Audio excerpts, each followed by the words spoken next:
MZTV. If Donald Trump doesn't end up being the man of lawlessness prophesied in Scripture, then I don't know who will be.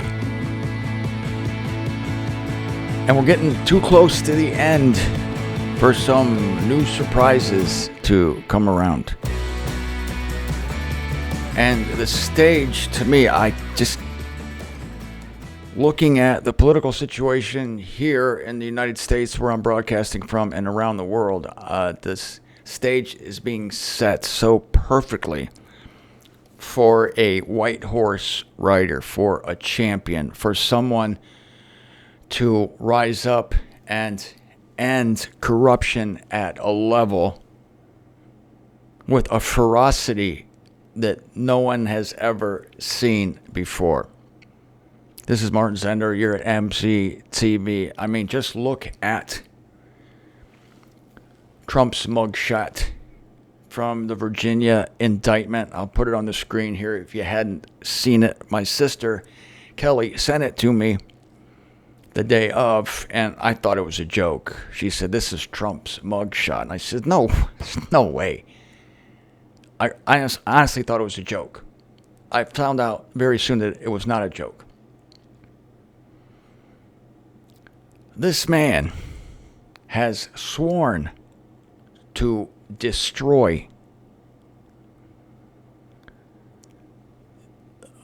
the powers, the unelected powers, the cabal, the tiny cabal of people who lust for control of the world. This is right out of a James Bond film with the evil villain. And I want to say this. Somebody sent me a video from Rumble about how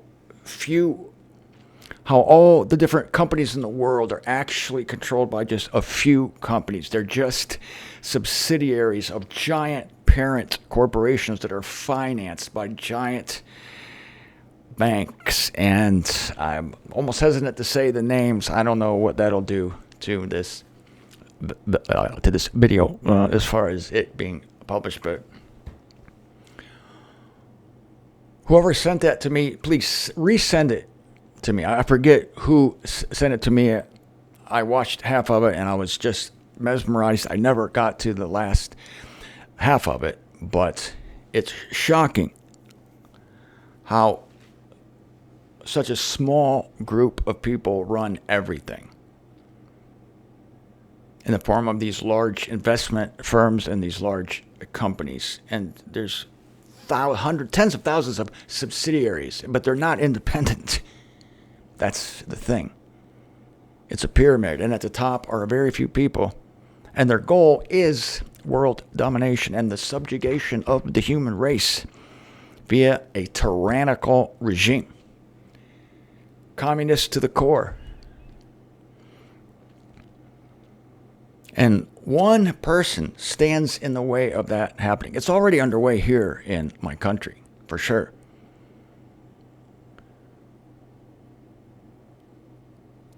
The tyranny is here. The first thing a tyrannical government will do to assure its stranglehold on power is censor its opponents and to jail its opponents, to kill its opponents, to get rid of any opposition. A tyrannical government has to do that. And that has happened here. There's been obvious, provable collusion between the government and social media enterprises that has told them what to publish and what not to publish. What we want the people to know, what we don't want the people to know. That's censorship. Censorship is the first thing that a tyranny needs to accomplish. And the second thing is to destroy its enemies. No one can have freedom of speech in an authoritarian government. Freedom of speech here in this country allows us to criticize the government. And our press was formed by the framers of the Constitution to safeguard our liberties, our constitutional liberties, and to keep a check on the government to make sure that it doesn't overstep its bounds. But that's all gone because now, in case people haven't noticed, in case someone in my audience hasn't noticed this, the mainstream, quote, news organizations are actually just an arm of the government, a propaganda arm of the government to keep people from knowing what it doesn't want to know and to push lies that it does want people to believe, to lead them into fear. Fear is a great tool of authoritarian powers because once they create the fear, then people will do anything to get out of the fear, and then the powers themselves that created the crisis, that created the event that causes the fear, will then say, well, this is what you have to do to deliver yourself from this nightmare. And they fail to add that we created. And so people will do anything. And so that's how it works. It's the hijacking of a crisis. And if there is no crisis, you create one. I'm not going to go into the various crises. You probably already know what they are. But one person stands in the way of this, and one person has sworn to crash and burn it. And when Trump said on Inauguration Day in 2017 that I am here to take power away from Washington, D.C. and give it back to the people, I thought, that's the death knell. That's his death sentence. Because the last thing Washington, D.C. wants, is, no matter what they proclaim they want, the last thing they want is for the people to have the power. They want the people to have the illusion of power. But people can't be trusted to know what's right for them. Only the government can do that. That's the lie of the left. And many people believe the lie. I don't know how, but they do. They're tricked into thinking that the left has their best interest in mind, and we're just instituting these policies for your good. And if you just do this and this and this, everything will go well for you. Well, what if we don't do this and this and this? Jail and death, but they won't say that out loud. Somebody once told me early in Trump's first administration that he's just a cog. He's part of the whole one world order. I said, oh, you got to be kidding me. No, that wasn't supposed to happen. Trump was not supposed to happen. He was considered to be a joke when he ran for president in 2016.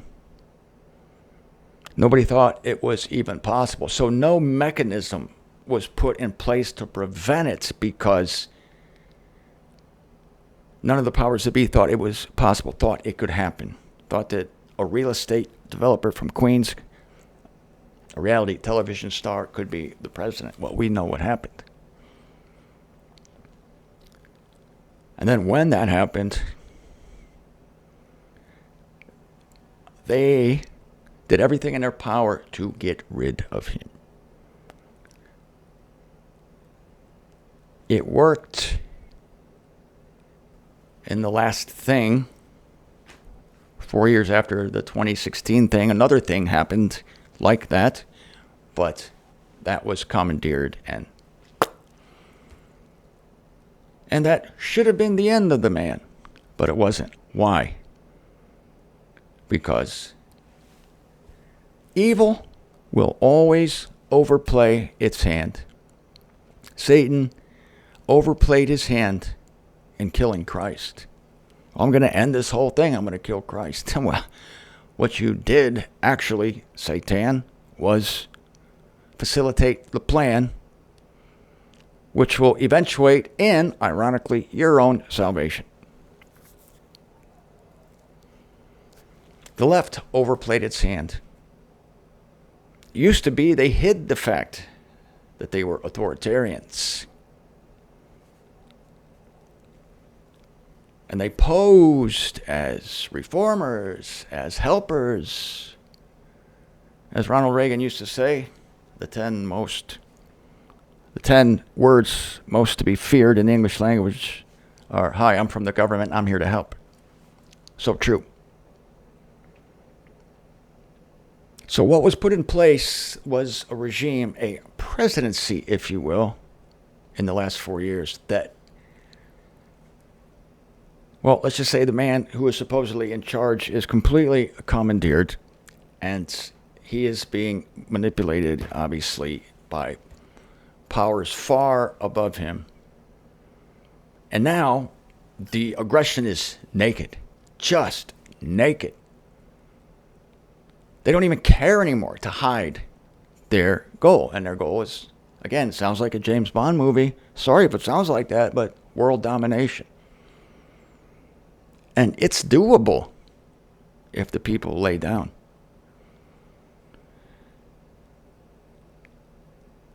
And like Trump has said, they're not after me, they're after you. I'm just in their way. That is so true. And they know that. And so during the man's presidency, they did everything they could to get rid of him. They couldn't. And they instigated policies that if they were to continue, they would have continued, would have been the undoing of their organization. But something got in the way. We know what it was. I'm not going to say it. It was all planned and orchestrated to disrupt the flow of good government, things that were happening positively. And now these people are so desperate that they're hurrying to try to implement their plans to subjugate the world to a few people, to become a slave state. Sounds extreme. I didn't believe this myself for years. But with recent developments, I can't see how anybody now can't see it. I was a little slow to pick up on it.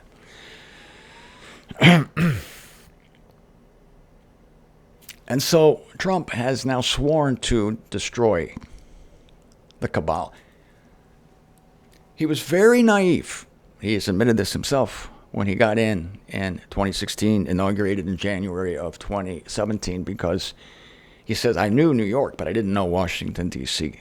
And so he was very trusting of people. He wanted to look like he was cooperating with the other side, and he kept people in power that he never should have kept in power, people who betrayed him left and right, and he was so naive, so ignorant. The people he left there just debilitated him. He found that out. Now he knows. And they know he knows. And they know. Look at the mugshot again. Look at the mugshot. They know. When he comes back, it's a different game. And he doesn't have to worry about re-election. That's the beautiful thing. He doesn't have to worry about looking good, being nice, making sure people understand what he's doing. No, he is going to be there to save the Union, to save the U.S., which will in turn save the world. Don't mean to be arrogant there, but don't mean to be too strongly nationalist here. But the saying goes, as goes the U.S., so goes the world. Who's the most famous person in the world? It's the guy that I just showed your mugshot. That's the most famous man in the world. Soon to be the most powerful man in the world. And he's standing in their way. I think that the stage is being set perfectly for a redeemer, for a white horse rider. But things had to get bad for people to wake up to see it. Things have to get bad. They have to get bad. They have to get bad. And God put in place a corrupt to the core administration that is purposely destroying everything. Purposely. Geez, there's some bad policies. No, there's no bad policies. Purposely. Purposely create chaos. Purposely create fear. To make people beg you to deliver them. And there's enough stupid people that will fall for the fear that the plan could actually work, except for one guy.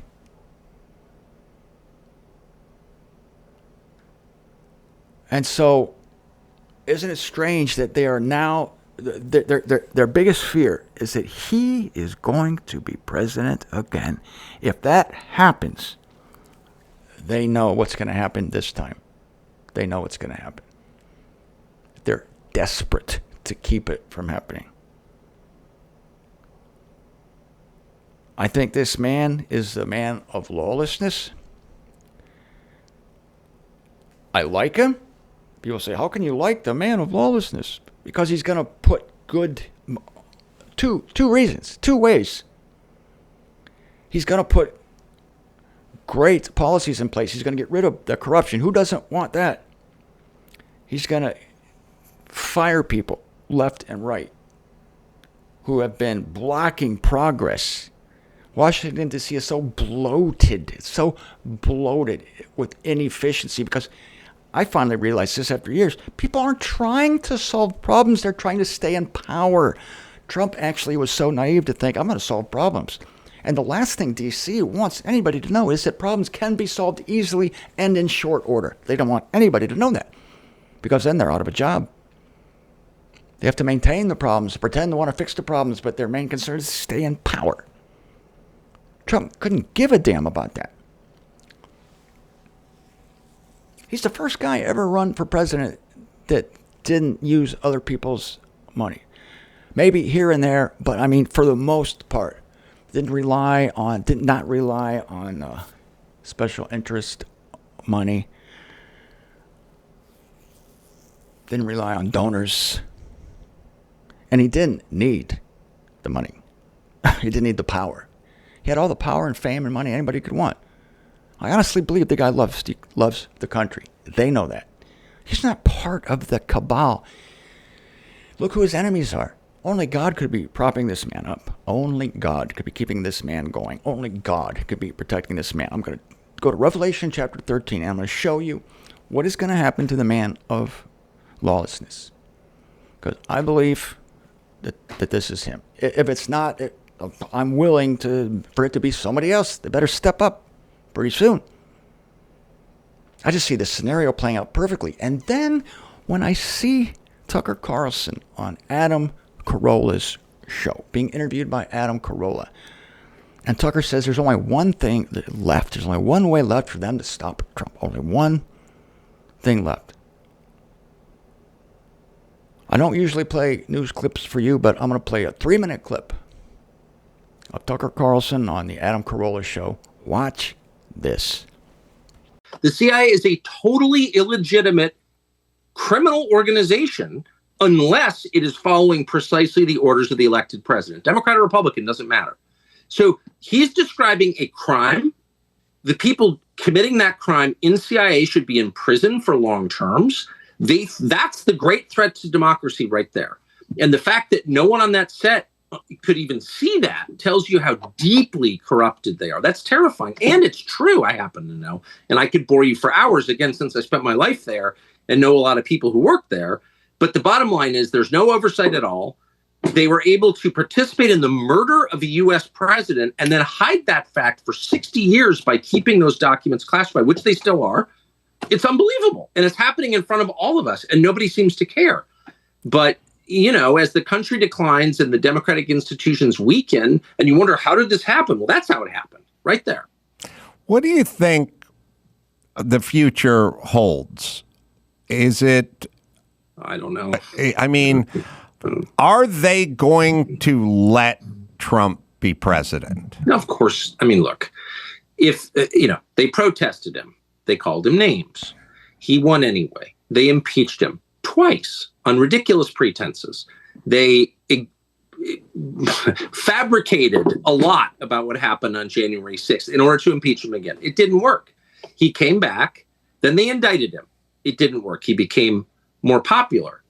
Then they indicted him 3 more times. And every single time his popularity rose. So if you begin with criticism, then you go to protest, then you go to impeachment, now you go to indictment, and none of them work. What's next? I mean, graph it out, man. We're speeding toward assassination, obviously, and no one will say that, but I don't know how you can't reach that conclusion. You know what I mean? Like, they have decided, permanent Washington, both parties have decided that there's something about Trump that's so threatening to them, they just can't have him. I mean, they're putting him on trial in March of next year in the J6 case, which basically consists of trying to send him to prison for the rest of his life for complaining about the last election. That's literally what it is. Again, if this were happening in Moldova, the State Department would issue an all-hands-on-deck order to let the world know this is not a legitimate government. And yet our government is doing it. It's like it's hard to overstate how bad this is. And I don't know where it's going, but there's a collision that's clearly imminent. And by the way, the president is senile in a way that's impossible to deny. Biden's not running the government, so like, I don't know. I've never been this worried about anything as I am about where this is going. Yes, that's right. It just stands to reason. That's the only thing they have left. Nothing they've done has worked. They're trying desperately to keep him from running again because they are afraid, because of what happened in 2016, that he's going to run and win. And that's the end of their party. Revelation 13, verse 1, and it was standing on the sands of the sea, and I perceived a wild beast ascending out of the sea, having 10 horns and 7 heads, and on its horns 10 diadems, and on its heads blasphemous names. And the wild beast which I perceived was like a leopardess, and its feet were as a bear's, and in its mouth as the mouth of a lion. And the dragon gives it its power and its throne and great authority. And I perceived one of its heads as if it had been slain to death. And its death blow was cured, and the whole earth marvels after the wild beast. This beast, seen by John, described here, is an amalgam of the 4 beasts Daniel saw coming out of the sea in Daniel chapter 7. The leopardess, the lioness, the she-bear, and the great monstrous, which stamps out the other beasts by mechanized destruction. This is the Christian religion, which very soon will have authority over the earth. How could it be Christian religion have authority over the earth? Because it will have, this beast will have the sheen of righteousness upon it.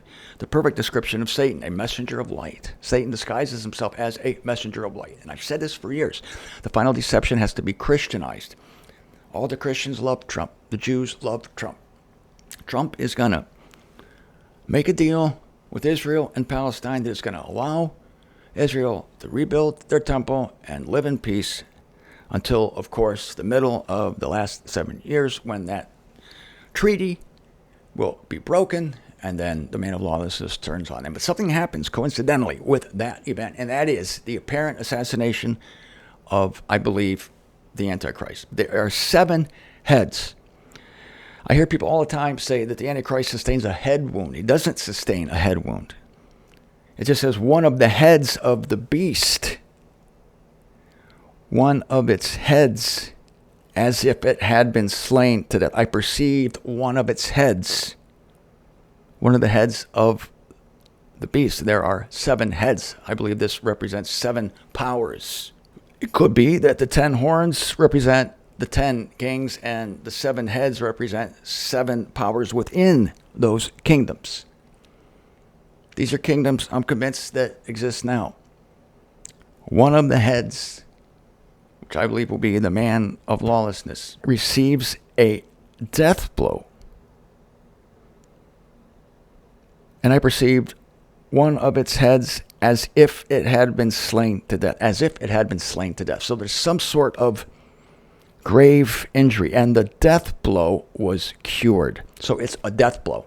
Nothing to do with the head. It's just a death blow. You just heard Tucker Carlson said that their only resort is going to be assassination. But there's nothing that's going to touch this man until he's back in power. Nothing. No assassination plot. Nothing. And it's not that the man's a genius. even though he very well may be. It's not necessary. It's just that for this man, God has taken out all the roadblocks that have stopped other people from doing things they wanted to do. For instance, Middle East peace. What president hasn't wanted to negotiate Middle East peace? Nobody's been able to do it. It's too hard. It's too hard. And all of a sudden, this real estate developer from Queens comes up and says, I know how to do this. And then he does it. How? Because God has removed the roadblocks. He says, I'm going to stop the war with Ukraine in one day. What? Who can do that? God's going to remove all the roadblocks. We're on the brink of war. See, everything has to get bad. Everything has to get really, really, really bad. And we're in that state now. That's why it's so difficult to watch this, so difficult to see it happening. But there's got to be a white horse deliverer. And it's got to be a white horse. It's got to be somebody righteous who does away with the corruption. See, that's what it has to be. And who else on the horizon has the star power, has the gumption, has the will? Look at that mugshot again. Who else? Who else, I ask you? I mean, bring him. I'm willing for it to be somebody else, but time is short, my friends. Time is short. Is the assassination mentioned by Tucker Carlson on Adam Carolla's show, is that the death blow? Can you imagine? It in my mind, in the scenario that I think is in massive development now, they've tried everything, and it's just an anomaly. This guy, how could it be? Everything we throw against him only builds his popularity. Because people love a tragic hero. They love someone who's persecuted like this man. Nobody else could withstand this. Every power in the world coming after you, and you rise from the dust like a phoenix, and you're just walking around like still making jokes? What? How's it possible? Because of the protection of God. The taking away of roadblocks by God. So imagine this. Finally, there's only one thing left. We only got one more card in our hand. And that's, we have to kill him. And they do. And they do. But then, he's back? Yes, he's back. But it's not him. He was killed. But his body was then possessed, inhabited by a malevolent spiritual being known as the Beast. And it looks like Trump, and it sounds like Trump, and it tweets like Trump. But it's not Trump.